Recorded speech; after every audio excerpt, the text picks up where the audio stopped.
Hello everyone, this is Anjali और स्वागत है आपका मेरे चैनल लर्न विद अंजलि में। इस वीडियो में हम डिस्कस करने वाले हैं यूजीसी नेट पेपर 1 की यूनिट नंबर 4 कम्युनिकेशन के बारे में। और कम्युनिकेशन में आज हम डिस्कस करने वाले हैं ऑब्जेक्टिव ऑफ कम्युनिकेशन, यानी कि पर्पस क्या है कम्युनिकेशन का, क्यों हम कम्युनिकेशन करते हैं, क्यों कम्युनिकेशन करनी चाहिए, क्या क्या उससे रिक्वायरमेंट हमारी फुलफिल होती हैं।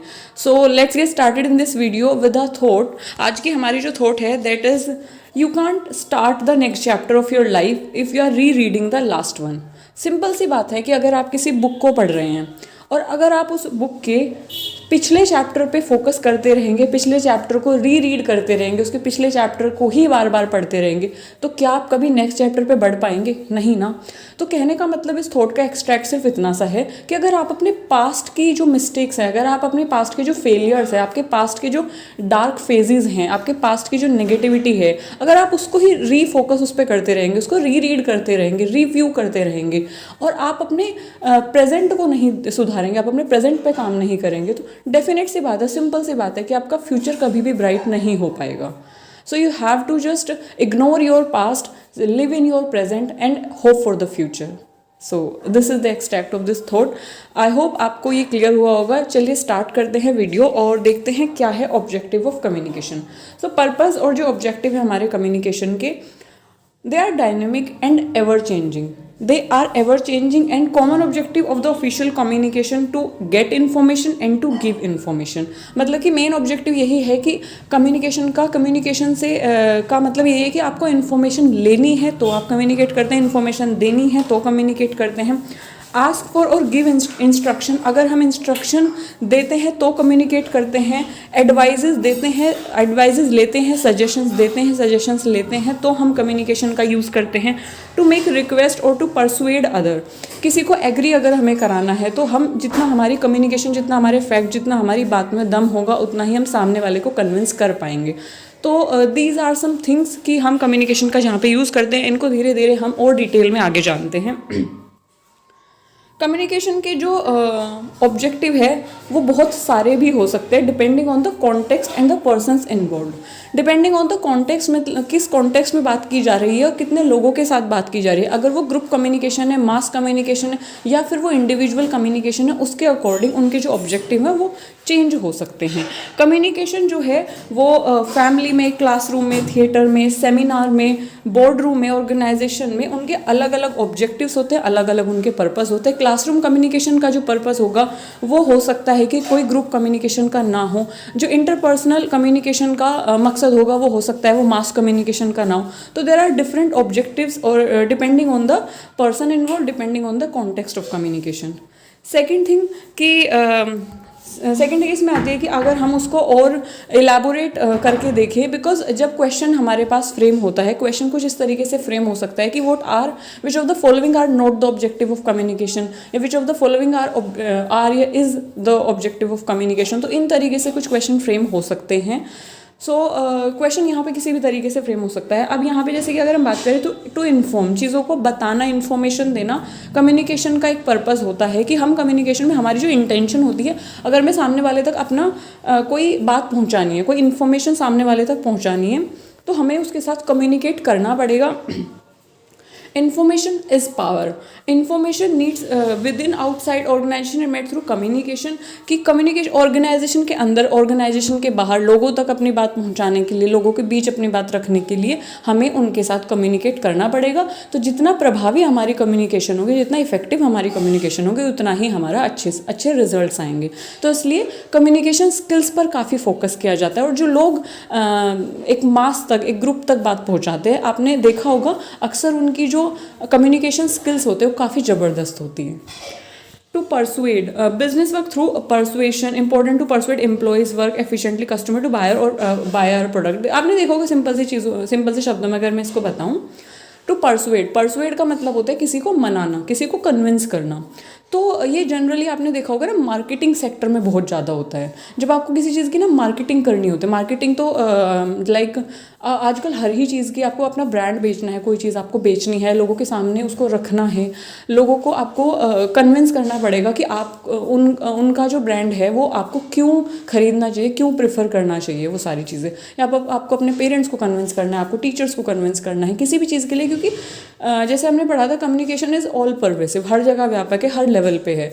तो आप कम्युनिकेशन के बिना कोई भी बात कैसे सामने वाले तक पहुंचा पाएंगे, अपने आइडियाज़ कैसे सामने वाले तक पहुंचा पाएंगे। तो अगर आपको एम्प्लॉयज़ को कन्विंस करना है, अगर आपको अपने प्रोडक्ट खरीदने के लिए सामने वाले को कन्विंस करना है, आपको अपने बॉस को भी कन्विंस करना हो सकता है ताकि वो आपको प्रमोट करे। तो यहाँ पे किसी को जब आपको कन्विंस करना है, किसी को आपको परसुएड करना है, तो you have to communicate well. तो वहाँ पे कम्युनिकेशन का ये एक पर्पस, एक ऑब्जेक्टिव है। नेक्स्ट इज कि to educate, to disseminate knowledge and develop skills and attitude among people. जब लोगों को आपको एजुकेट करना होता है, जब लोगों को आपको सेंसिटाइज करना होता है, तो आपके मन में जो चीज़ें हैं, आपके मन में जो आइडियाज़ हैं, फैक्ट्स हैं, इन्फॉर्मेशन हैं, आपके मन में जो नॉलेज है, आपको वो नॉलेज डिसेमिनेट करनी होती है लोगों तक। आपको लोगों तक वो इन्फॉर्मेशन जो है एक तरीके से पहुंचानी होगी, ताकि आप उनके बिहेवियर में चेंज ला सके, उस चीज़ को इम्प्लीमेंट कराने में अगर आप अपना योगदान दे सके, तो आपको लोगों तक वो चीज़ पहुंचानी होगी। और वो चीज़ तभी हो सकती है जब आपकी जो कम्युनिकेशन स्किल्स हैं वो काफ़ी इम्प्रूव्ड होंगी, ताकि आप इफ़ेक्टिव तरीके से लोगों तक अपनी बात पहुंचा सको। तो एजुकेशन सेक्टर में लोगों को एजुकेट करने के लिए कम्युनिकेशन का एक बहुत बड़ा अहम रोल होता है। To train communicate is the integral part of any training. जब हम करते हैं ना, ट्रेनिंग करते हैं किसी भी चीज़ की, या हम इंटर्नशिप्स करते हैं, उस टाइम पे क्या होता है, हमने अपनी थ्योरेटिकल पोर्शन कंप्लीट कर लिया है, देन हमें हैंड्स ऑन एक्सपीरियंस लेना है, ट्रेनिंग लेनी है। तो वो चीज़ें समझनी बहुत ज़रूरी है हमें, और समझ हमें तभी आएंगी जब सामने वाला, जिसके पास नॉलेज है ज़्यादा, वो हमें अपनी नॉलेज को ट्रांसफ़र करेगा, अपने आइडियाज़ को, अपनी इन्फॉर्मेशन को, उस मैसेज को ट्रांसमिट करेगा हम तक। तो वहाँ पे कम्युनिकेशन का रोल होता है। तो प्रोफिशेंसी अगर हमें किसी स्किल में चाहिए, उसको ट्रेनिंग बोला जाता है। मान लो कोई जो चीज़ है, किसी चीज़ में अगर हमें महारत हासिल करनी है, वो हम ट्रेनिंग के थ्रू कर सकते हैं। और ट्रेनिंग किसके थ्रू सक्सेसफुल हो सकती है? कम्युनिकेशन के through. So this is next one is motivation. Motivation communication के बिना पॉसिबल कैसे हो सकता है? संदीप माहेश्वरी जी का आपने नाम सुना होगा, one of the best motivator, जो लोगों को मतलब एक तरीके से उनकी जो कम्युनिकेशन स्किल्स हैं, उनकी कम्युनिकेशन स्किल ज़बरदस्त हैं। तो आपने देखा होगा जनरली जो मोटिवेशनल स्पीकर्स होते हैं, उनकी कम्युनिकेशन स्किल ज़बरदस्त होती है। वो लोगों तक अपनी बात को इस तरीके से पहुँचाते हैं कि लोग उनकी बात को सोचने पर मजबूर हो जाते हैं, और वो उन पर उनकी इफेक्टिव कम्युनिकेशन होती है, एक प्रभाव वो डालती है, वो बात रिसीवर तक, ऑडियंस पर एक प्रभाव डालती है। तो वहाँ पे लोगों को मोटिवेट अगर आपको करना है, किसी भी लेवल पर मोटिवेट करना है, उनका मोराल अगर डाउन हो रहा है उसको आपको बूस्ट करना है, तो ये किसी भी सेक्टर में हो सकता है। Student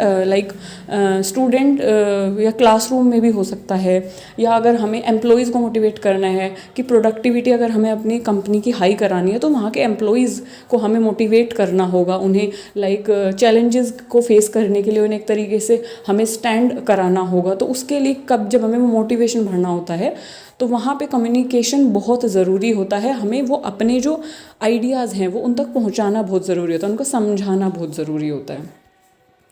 so this is another एक तरीके से objective of communication, purpose of communication. Now if we move to next, अगर हम इसको समराइज्ड फॉर्म में देखें, तो कम्युनिकेशन के ऑब्जेक्टिव अगर हम समराइज करके देखें, इन्फॉर्म करना, परसुएड करना, एजुकेट करना, ट्रेन करना, मोटिवेट करना, इंटीग्रेट करना, एक तरीके से उनको एकता स्थापित करना। तो मतलब कहने का मतलब है कि हमें वो चीज़ें अगर सामने वाले के दिमाग में डालनी है, तो हमें वो चीज़ें उन तक पहुंचानी पड़ेंगी, और अपने आइडियाज़ को रिसीवर तक पहुंचाने का तरीका ही कम्युनिकेशन या संवाद बोला जाता है। वो चीज़ें आप लिख कर भी बता सकते हैं, वो चीज़ें आप बोल कर भी बता सकते हैं, वो चीज़ें आप सिग्नल्स के थ्रू भी बता सकते हैं। That can be in the form of gestures, that can be in the form of posture, gestures, body language, facial expressions, and these are things. So to relate, to entertain, Kapil Sharma show, जैसे आपको पता ही है कि to entertain, लोगों को entertain करने के लिए कम्युनिकेशन, वो कम्युनिकेट ही करते हैं अपनी ऑडियंस से, उनसे बात ही करते हैं और तभी वो लोगों को एंटरटेन कर पाते हैं। एक जब हम टीचर और स्टूडेंट की, जब हम अभी आप क्लासरूम कम्युनिकेशन के बारे में पढ़ेंगे कि जब तक एक इंटरेक्शन नहीं होता, जब तक एक संवाद नहीं होता है तो वो चीज़ बोरिंग होती चली जाती है। अगर वो वन वे रहेगी तो वो उतना इफेक्टिव नहीं हो पाती। तो this is the thing. So I hope आपको ये वीडियो काफ़ी इन्फॉर्मेटिव लगी होगी और आपको इसमें जो चीज़ें बताई हैं वो आपको क्लियर हुई होंगी, because this is the most important thing जो एग्जाम में आ सकती है। अब यहाँ से क्वेश्चन किस तरीके से फ्रेम हो सकते हैं, जैसे कि आप उन्होंने परसुएड या इस तरीके से इंटीग्रेट, कुछ टेक्निकल टर्म्स हैं जो वो एग्जाम में दे देते हैं, क्योंकि जनरली अब यूजीसी इसी तरीके से खेलता है कि वो टेक्निकल टर्म्स एग्जाम में देता है और वहाँ पे हम कंफ्यूज हो जाते हैं ऑप्शंस को एलिमिनेट करने में। तो आप इन चीज़ों को थोड़ा सा ध्यान रखेंगे, एक बार रिविजन करेंगे तो ये यूनिट आपकी कवर हो जाएगी। इसमें ऐसा कुछ टिपिकल नहीं है। So stay happy, stay healthy and thank you for listening me, show patiently.